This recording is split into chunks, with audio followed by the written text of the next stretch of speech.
Bienvenue sur Africa 24 dans cette nouvelle édition du 12-15. Faux sommaire de l'actualité. Le président du Burkina Faso, Roch Marc Christian Kaboré, reçu en Guinée équatoriale. Cette visite de travail et d'amitié a pour ambition de renforcer les relations bilatérales entre Malabo et Ouagadougou. L'échiquier politique est en pleine ébullition au Gabon. L'ancien président de l'Assemblée nationale et un ancien Premier ministre, tous deux candidats de l'opposition à l'élection présidentielle du 27 août, ont annoncé mardi leur ralliement à la candidature de Jean Ping. Et puis, démonstration de force de l'opposition guinéenne ce mardi 16 août. Au moins 500 000 personnes ont défilé dans les rues de Conakry pour exiger plus de démocratie, de justice, de sécurité et de liberté face au régime du président Alpha Condé. Le président du Burkina Faso, Roch Marc Christian Kaboré, a effectué sa première visite en Guinée équatoriale ce mardi 16 août. L'occasion pour le chef de l'État burkinabé d'échanger avec son homologue équato-guinéen sur les questions politiques du continent, mais aussi et surtout concernant la coopération bilatérale entre les deux pays. Reportage de Léopoldo Hénémemba Soué, notre correspondant en Guinée équatoriale. Commentaire Wendiam Valentin Compaoré. Le président du Burkina Faso, Roch Marc Christian Kaboré, est en visite officielle en Guinée équatoriale sur invitation de son homologue Théodoro Obiang Nguema Bazogo. La première qu'il effectue dans ce pays depuis son investiture le 29 décembre 2015. Une visite de 24 heures du président burkinabé à Malabo qui est une occasion pour les deux chefs d'État de réaffirmer leur volonté de renforcer la coopération bilatérale. Mon pays est convaincu que c'est par la mutualisation des moyens et des efforts que nos États pourront relever les défis régionaux et internationaux auxquels ils sont confrontés. En effet, seule une Afrique unie peut se faire mieux entendre sur la scène internationale. La Guinée équatoriale et le Burkina Faso entretiennent de bonnes relations depuis des années. Le 8 octobre 2008, les deux pays ont signé un accord cadre de coopération visant à dynamiser les liens de partenariat dans de nombreux secteurs de développement, tels l'agriculture, le transport, les mines, l'éducation et la santé. La Guinée équatoriale partage avec le Burkina Faso l'ambition de la construction d'un État moderne où l'identité nationale est fortement préservée, où sont de même respectés l'indépendance et la souveraineté nationale, les droits de l'homme, la bonne gouvernance et la transparence dans la gestion de la chose publique. Roch Marc Christian Kaboré, âgé de 59 ans, a été élu président du Burkina Faso dans un contexte politique et sécuritaire difficile sur le continent. Cette visite en Guinée équatoriale souligne la volonté des pays de la sous-région de collaborer pour un développement commun. Célébration de l'indépendance du Gabon ce mercredi. Le pays célèbre ce 17 août le 56e anniversaire de son indépendance. Plusieurs festivités ont été organisées, dont le traditionnel défilé militaire en présence du chef de l'État Ali Bongo Ondimba. Ces festivités interviennent, rappelons-le, à 10 jours exactement de l'élection présidentielle. Une présidentielle pleine de surprises. Deux ténors de l'opposition se sont ralliés ce mardi à la candidature de Jean Ping. Guy Zumbandama et Casimiro Yemba ont en effet retiré leur candidature. À quelques jours du scrutin du 27 août, cette annonce rebat les cartes d'une opposition jusqu'à présent dispersée. Reportage de Serge Kofi, notre envoyé spécial au Gabon. Arrivée des trois ténors de l'opposition gabonaise, Guy Zumbandama, Jean Ping et Casimiro Yemba sur le rond-point de Kembo en plein cœur de Libreville pour une annonce que tous les partisans attendaient. Après 3 jours de tractation, ils ont officialisé leur décision de se mettre derrière Jean Ping pour affronter Ali Bongo Ondimba lors du scrutin du 27 août prochain. Au terme de ces 3 jours, un nom est sorti, c'est celui de Jean Ping.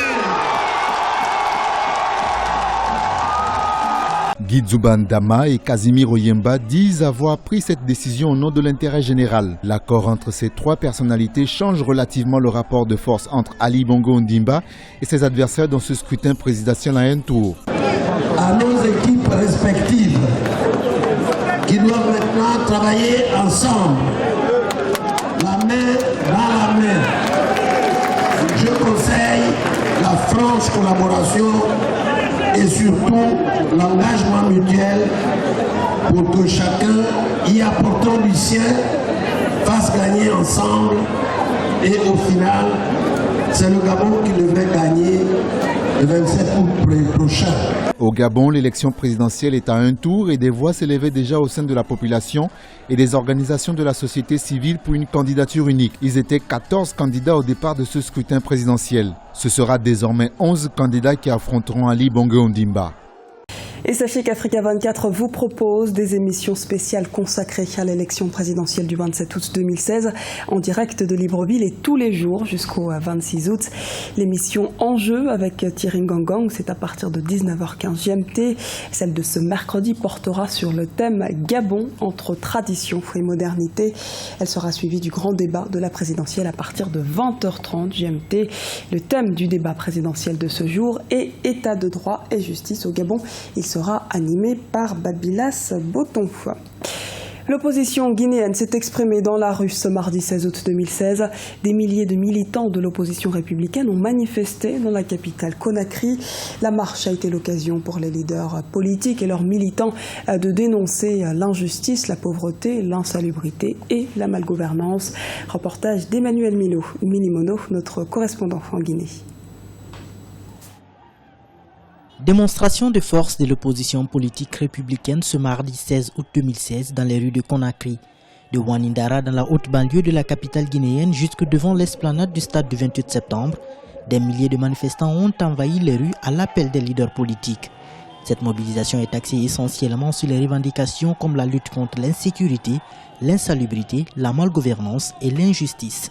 Regardez combien de millions de jeunes qui ont fini les études. Aujourd'hui, on est là et il n'y a rien. Alpha Condé, il ne fait rien pour la jeunesse, pour nos mères, pour les parents. Pas de justice, pas de solidarité, pas de travail. Nous sommes fatigués de la situation actuelle de notre pays. La pauvreté s'aggrave parce que l'économie ne marche plus. Nous sommes fatigués des voyages incessants du président Alpha Condé. Et nous n'avons pas aimé l'arrestation de notre député Ousmane Gawal Diallo. Alpha doit changer et il est temps que les choses changent dans le pays. Elle a rassemblé environ une dizaine de partis politiques d'opposition autour du chef de file Cellou Dalein Diallo et n'est que le début d'une série de protestations selon les organisateurs. L'opposition exige le respect des accords, notamment l'indemnisation des victimes de la violence politique, la tenue des élections communales et locales transparentes et abondantes, la réduction du prix du carburant à la pompe. Nous dénonçons la corruption, le détournement, la violation de la loi, la violation des droits humains. Nous dénonçons ce système rétrograde de M. Alpha Condé qui a fait aujourd'hui que les Guinéens vivent la précarité. Les manifestations jusqu'à ce que la gouvernance change, jusqu'à ce que les accords politiques soient respectés, la Cour de justice mise en place, la CENI changée, le fichier rectifié pour qu'il reflète le corps électoral tel qu'il existe. Cette manifestation a été autorisée par les autorités municipales. La veille, une rencontre a eu lieu entre les leaders politiques et le gouverneur de la ville de Conakry pour échanger notamment sur le dispositif de sécurité à mettre en place et le respect de l'itinéraire. La marche était prévue pour le 10 août 2016 mais reportée à la dernière minute. Motif invoqué, l'absence du président de la République Alpha Condé du pays. Un procès historique devant la CPI. Le 22 août 2016 s'ouvrira devant la Cour pénale internationale le procès d'Ahmad Al-Faki Al-Mahdi, alias Abou Tourab. L'ancien chef de la brigade des mœurs basée à Tombouctou au Mali doit répondre des charges de crimes de guerre pour son implication présumée dans la destruction de monuments historiques et religieux au nord du Mali. Al-Mahdi a exprimé son intention de plaider coupable. Sport à présent avec la compétition des Jeux Olympiques de Rio qui se poursuit pour les athlètes africains. Ce mardi 16 août, déception pour les Angolaises en handball qui ont perdu 27-31 face à la Russie en quart de finale. En athlétisme, la Kenyane Faith Kipyegon a offert la médaille d'or à son pays en remportant la course du 1500 mètres. L'Éthiopienne Kenzebe Dibaba est arrivée deuxième de cette même course. Et parmi les épreuves à venir de ce jeudi 18 août, il y aura la finale du 200 mètres à laquelle l'Ivoirienne Marie-Josée Talou doit participer. Arrivée quatrième en finale du 100 mètres le 13 août, elle espère remporter une médaille lors de cette nouvelle épreuve. C'était le journal de la rédaction. Merci de nous avoir suivis. À retrouver dans un instant une nouvelle édition de l'actualité sur Africa 24.